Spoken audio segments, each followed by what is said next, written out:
All right, now you look at Tommy Young. All right, Ricky Morton's got the face mask guard on his nose, face mask. Now, Rick, you had something to do with that, didn't you? Well, remember we got him down a 4 horseman in the locker room of Greensboro, scrubbed his face and broke his nose. So it was a great situation with Ricky. I mean, just a great worker, and on top of that, he's a great guy. Just top notch. For what it's worth, we should mention that I've been in contact with Ricky Morton, and of course, he wants the Rock and Roll Express as part of their farewell tour. They want to be a part of our show on Jim Crockett Promotions for July 31st, so you can count them in. And I'm sure we're going to have Tommy Young. I've been in touch with him. Mr. Tommy Young is going to be walking around, hanging out with us. And all the groups that we can line up, man, they're going to be there. And here comes the man, the blinking star. Yeah, the constellation. Mr. Crockett, how did this come to be? The helicopter entrance. What a big time entrance this was. Did you help put that together? It was. They came to us and said, Channel 9. Channel 9 said, Harold Johnson, who was the sports director there, said, "You think you might want to do this?" Sure. Why not? And so Channel 9, Harold Johnson, they're bringing that helicopter into the stadium in Charlotte. Legion Stadium there. That's from a local news channel, right? Yes. Harold Johnson was a huge wrestling fan. And that relationship, I established that relationship with him because when I first got there, David and Jimmy had me do the original Muscular Dystrophy telethon with Channel 9. Remember, David? Yes. Over the wall, I don't know, every year, and they did that, and became friends with that whole family over there. And also, it broke down some barriers of what people thought of wrestling and wrestlers.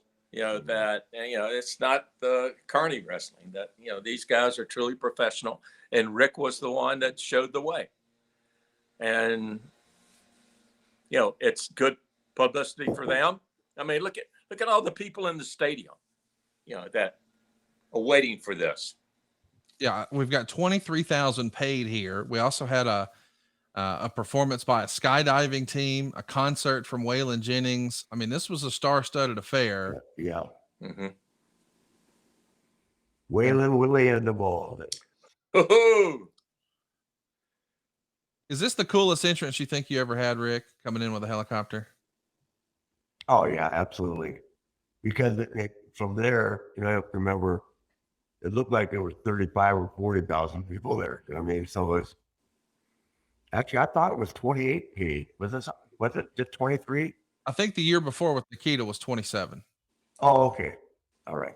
Well, here's another spoiler since we've already given some today. That robe that you're wearing right there is being recreated, and that's what we're going to be sporting for your very last match. How cool is that, Mr. Crockett? That is really, I can't believe that you've got somebody to be able to do the detail in Rick's robe. I mean, he had some gorgeous, gorgeous robes, one of a kind. This was one of the more recognizable, more famous, and amongst my collector friends, one of their absolute favorites because of the simplicity of it. But Olivia Walker, man, she was on another level, wasn't she, Rick? Oh my God. Yeah. As a matter of fact, I've been around a couple of those roles in the last couple of weeks at Comic-Cons and signings, and I tried to buy them back for $100,000, and the guys won't go and throw them back there. So, so you should charge them and sign the robe for them. No, it's funny. One of these days, because Conrad's got the Peacock roll up, I keep having to promote it.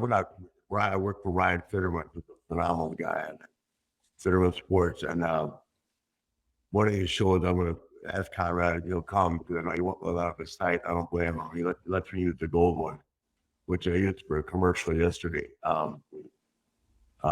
New Image Medical Products, but the two photo ops with, because I can charge so damn much money with. It's ridiculous. That Peacock roll is that, I didn't make any money in that A&E thing with lost creditors, but I guess they gave people some insight. Yeah. To all And about it, but we'll know what it really is. There's Harold Johnson. He's making the announcement.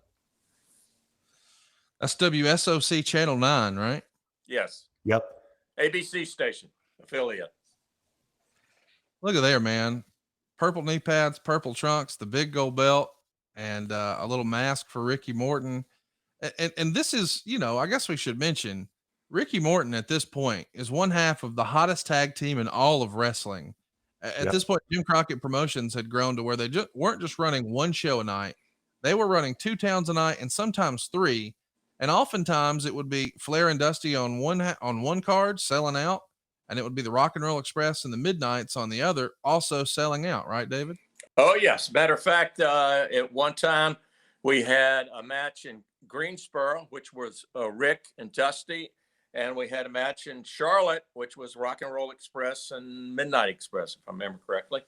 And Charlotte sold out, and Greensboro came close to selling out.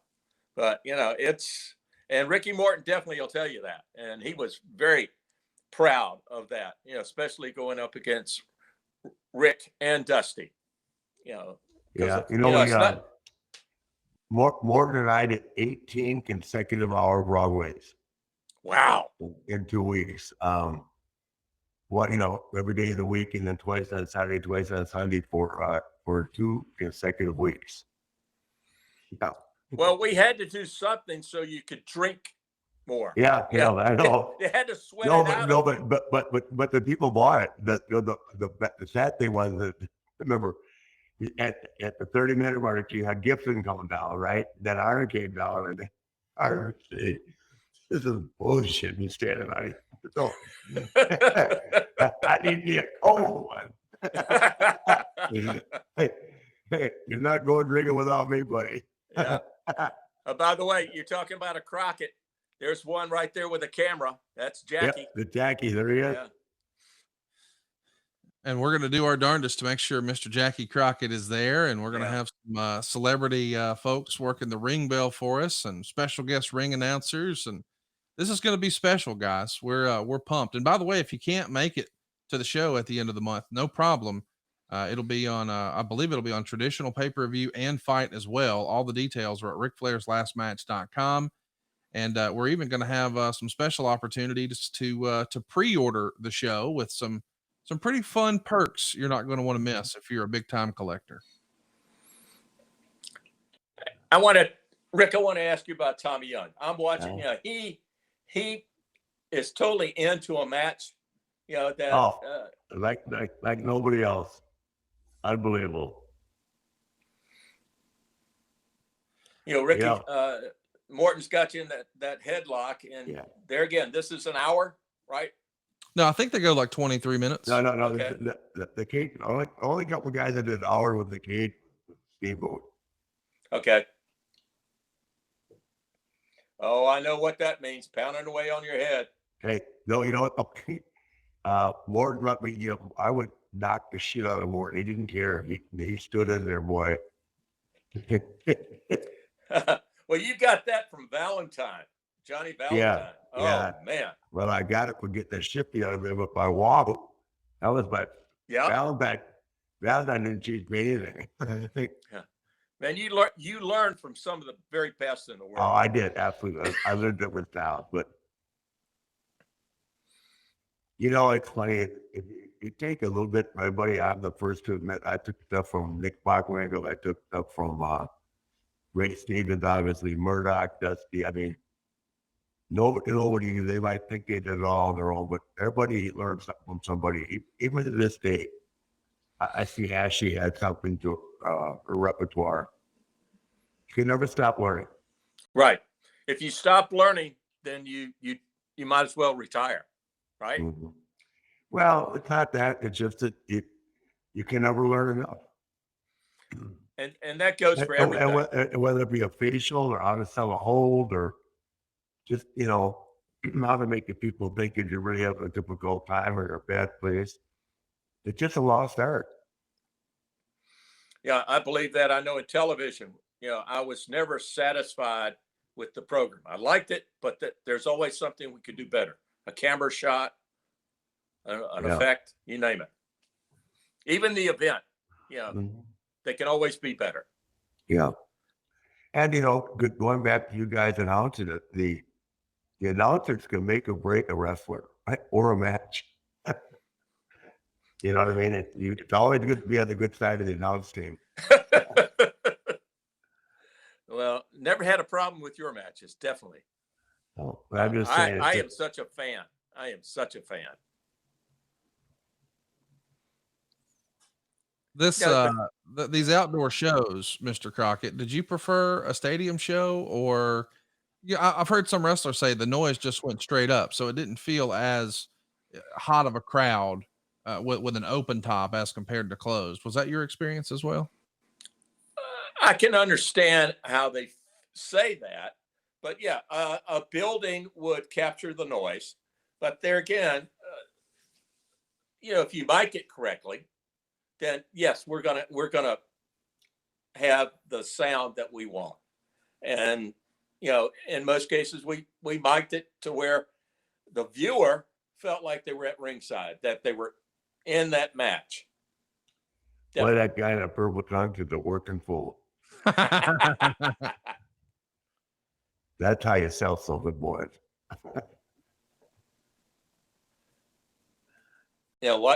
Watching this, it's so many memories. So that, good job.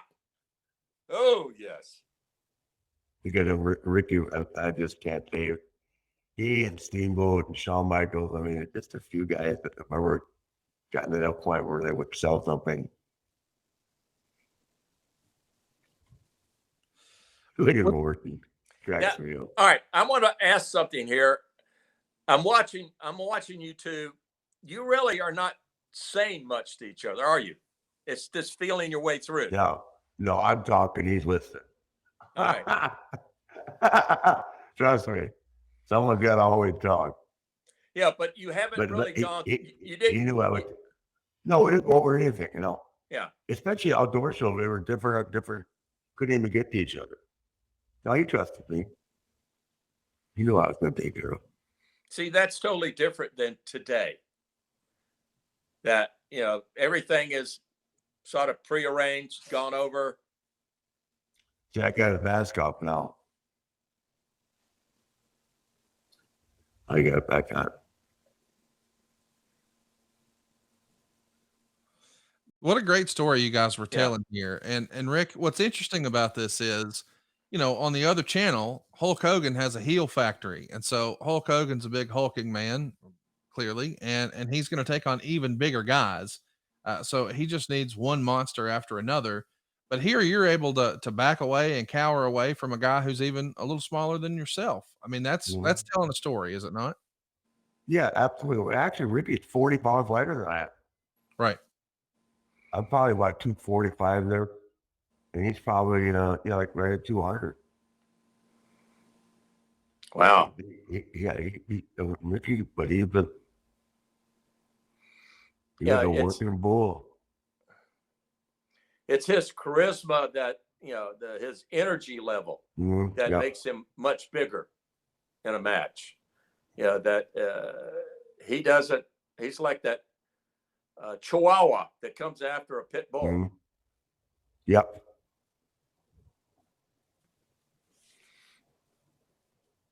Mr. Crockett, this is, as we said, the second largest crowd in JCP history. The first largest was in this same building, the stadium there in Charlotte, a year before, I think to the day, against Nikita.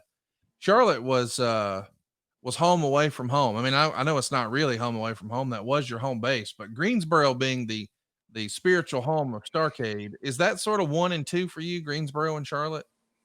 Yes, 1 and 2, Charlotte and Greensboro. Now, and every night town would be Greenville, South Carolina. That was always a excellent crowd base there.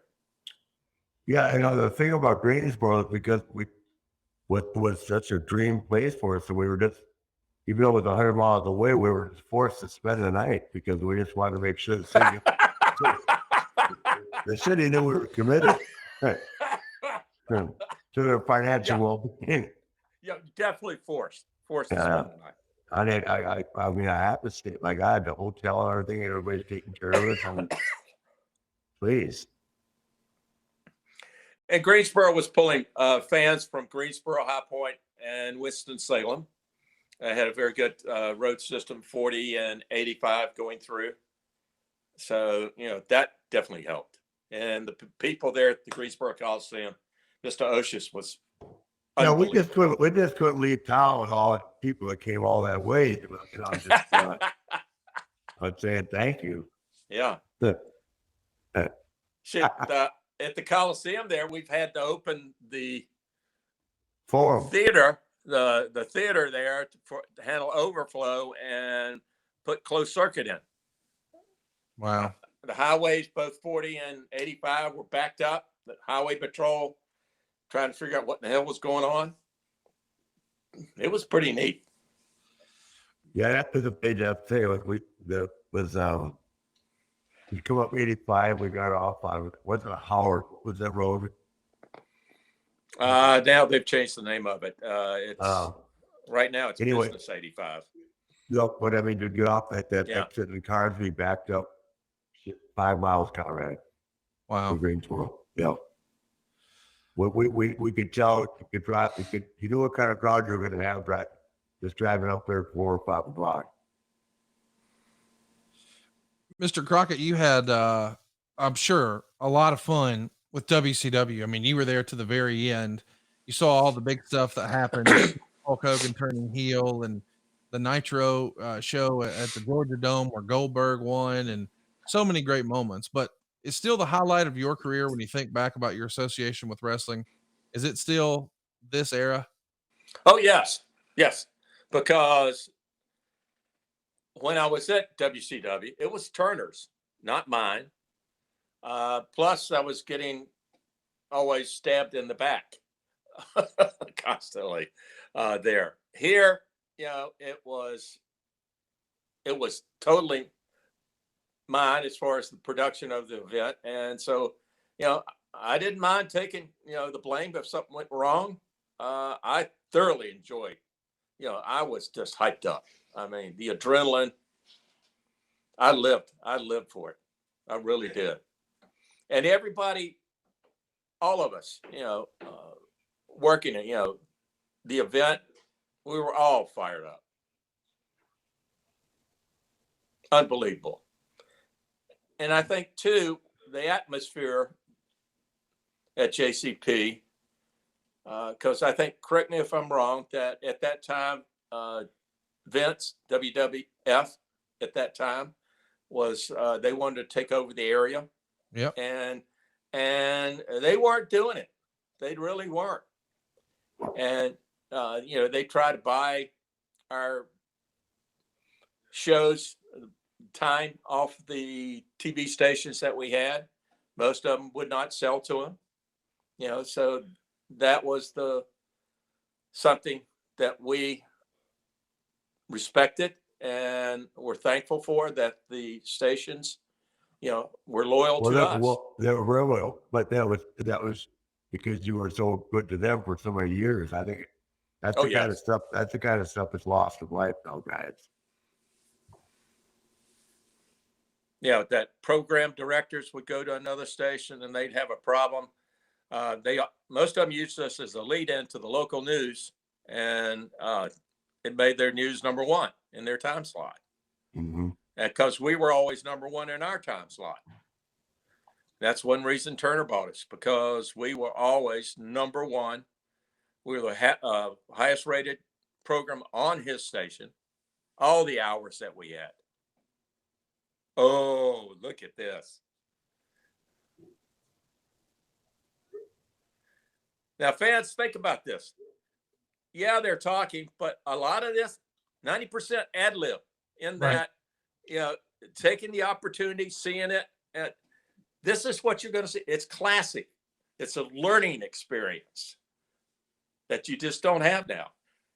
That now what everybody does, all these flying, they looks like they have wings. They fly so much.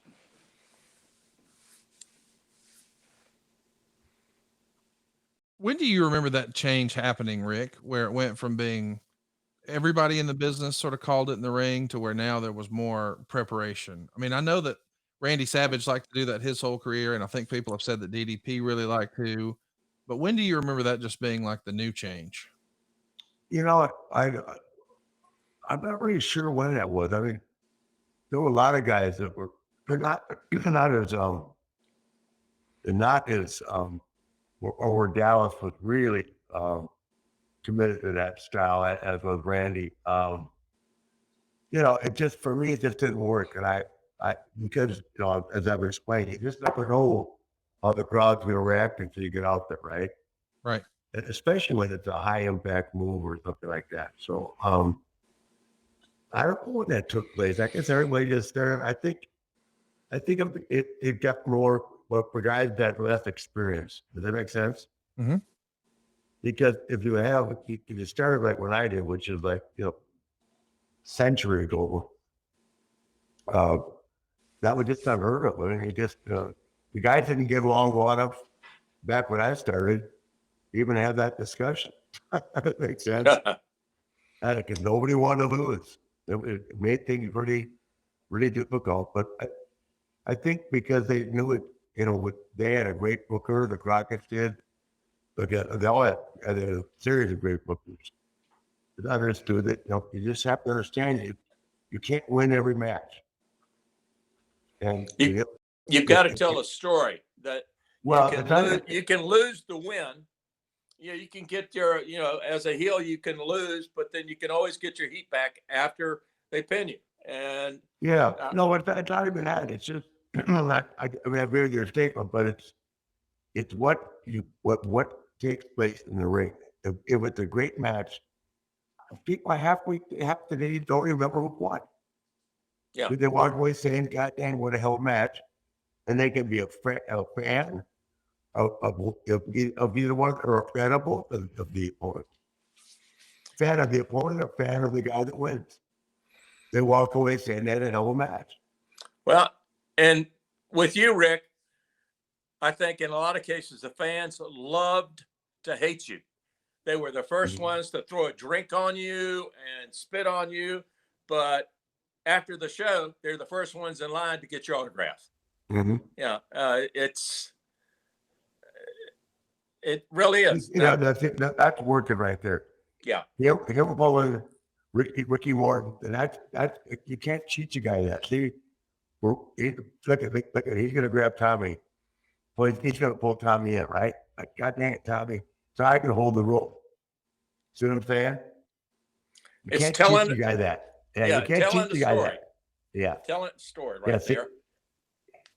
And what you said, Rick, is Look at Tommy. the fans. Yeah. It's so great, man. And he had so much energy, Tommy. Dude. You I have love to, watching him. you have to take the fans, get them in your hand, pick them up, throw them down, move them around, and tell a story for them. Get them to believe in that story. Mm-hmm. Right there. To have the that's more fans out there crying. At, Yeah, crying for Ricky. Oh, golly. The little girls love him. Oh, yeah.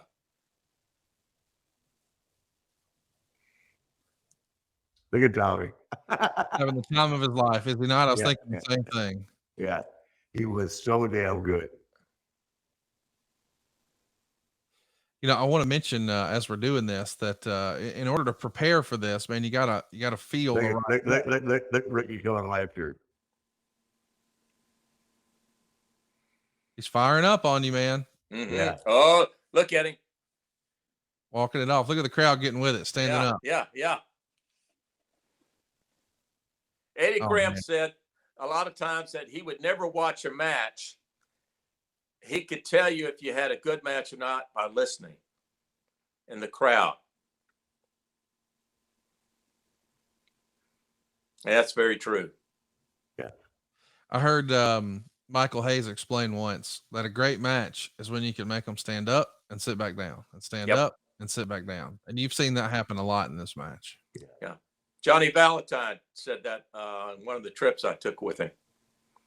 That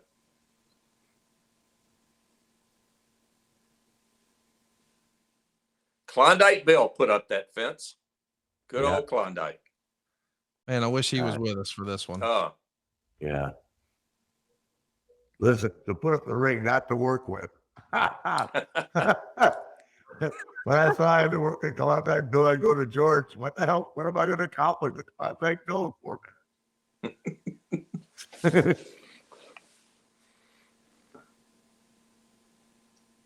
At this point, I'd say to Morton, I'd say, did I get it good enough? You'd say, no, get it again. Down I go. and the thing is, both of you are listening to I the didn't like audience. it. Yeah. The audience is not telling you what to do. You're telling the audience. You're picking them up and down.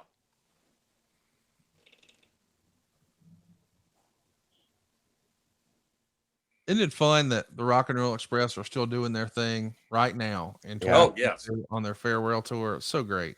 They were recently in Fort Mill, South Carolina at the Strawberry Festival. Ricky Morton was there, and Yeah. Ricky and Robert.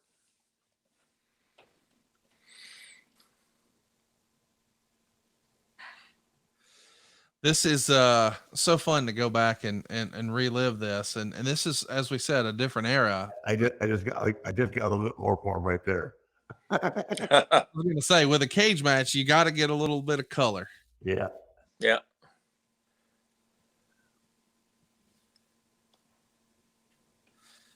Can you imagine us doing it? Every night doing this. Yeah, we should mention just the run. Not the cage match, but doing an hour with him every night, the same damn thing. We pull the mask off, get the blood on me, and we go through for an hour. Like this is like the blow up.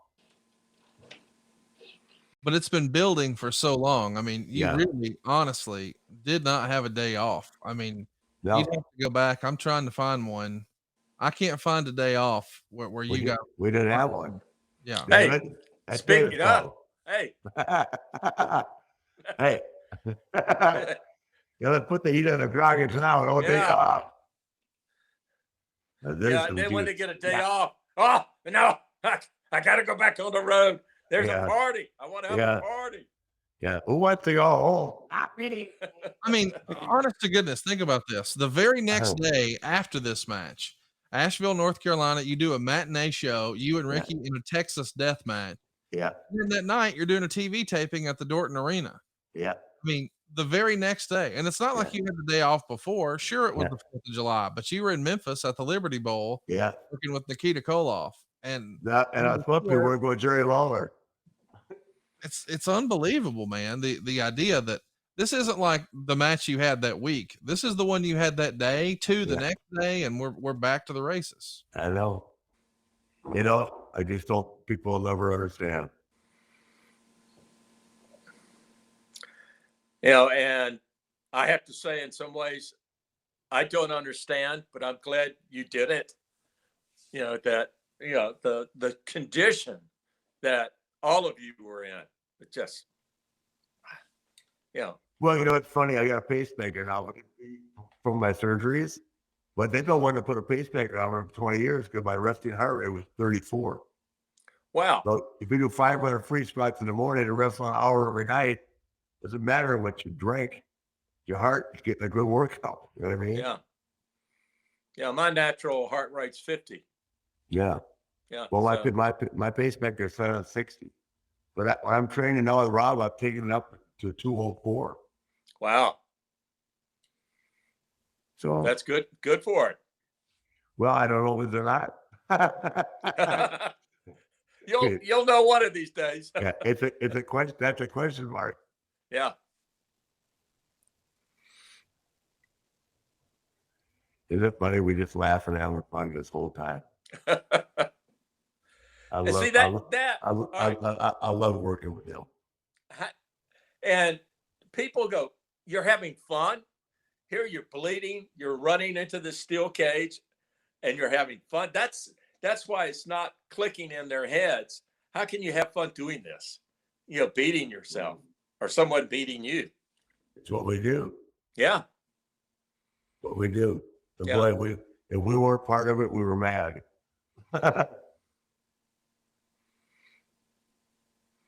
You know, it'd be like a professional football player, or basketball player. Look at the punishment they take, you know, too.